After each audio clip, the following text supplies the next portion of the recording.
গত কয়েক বছর ধরে দেশের অর্থনীতিকে ভুগিয়েছে ডলার সংকট।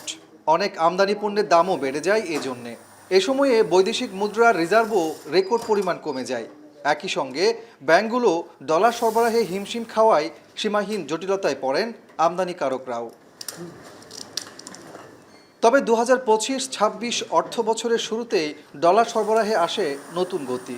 প্রবাসী ও রপ্তানি আয়ে দেখা যায় রেকর্ড বৃদ্ধি। বৈদেশিক দায় শোধের পরও বাজারে ডলারের সরবরাহ অনেকটা স্বাভাবিক পর্যায়ে। এমনকি বাংলাদেশ ব্যাংক ডলার বিক্রি না করে উল্টো কিনছে। চলতি অর্থ বছরে এখন পর্যন্ত প্রায় 175 কোটি ডলার কিনেছে বাংলাদেশ ব্যাংক। তবে ডলারের প্রাপ্যতা বাড়লেও কমেনি দাম। এখনও 122 টাকার উপরে বিক্রি হচ্ছে ডলার। এতে বেশি দামে এলসি খুলতে হচ্ছে পণ্য আমদানিকারকদের, যার প্রভাব পড়ছে ভোক্তা পর্যায়ে। বাড়ছে পণ্যের দাম। এখন কিন্তু অ্যাভেলেবেল ডলার হয়ে গেছে, তো এখনও কিন্তু ওই আগের ডলারে কন্টিনিউ করতেছে 122.50 আজকের ব্যাংকের রেট। তো এটা আমরা তো স্বভাবতই মনে করছিলাম যে বর্তমান প্রেক্ষাপটে এসে হয়তো ডলার কমবে, কিন্তু ডলার কমে নাই, আগের জায়গায় রয়ে গেছে। যার কারণে ওই ডলার রেটের কারণে আমাদের ভোক্তাদের যেই পণ্যের যে দাম কমার বিষয়টা, এটা কিন্তু এখনও ওইভাবে সুফলটা পাচ্ছে না।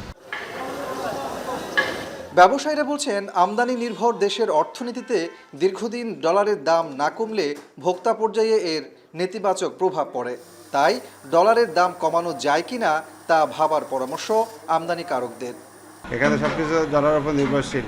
এখন ডলার তো বিদেশ থেকে এত ডলার আসার পরও, রিজার্ভ বাড়ার পরও কেন ডলারের দাম কমতেছে না, ডলারের দাম কেন বাড়তেছে? সরকার কাছে উদাত্ত আহ্বান জানাবো যে এগুলির দিকে যেন একটু নজর দেয়। আগে কি হতো, সব বড় যারা আমদানিকারক হতেন তারা এলসি করতে পারতেন, যেহেতু ডলারের সংকট ছিল।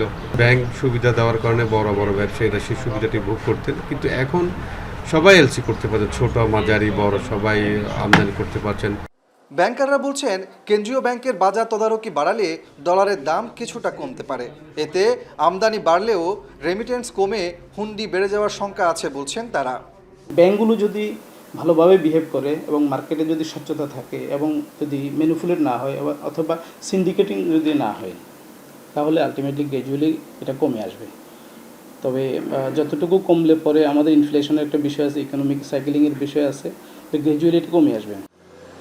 বাংলাদেশ ব্যাংকের হিসেবে 2024-25 অর্থ বছরে দেশে 6,800 কোটি মার্কিন ডলারের পণ্য আমদানি হয়েছে। কাজী মাহফুজ, এখন চট্টগ্রাম।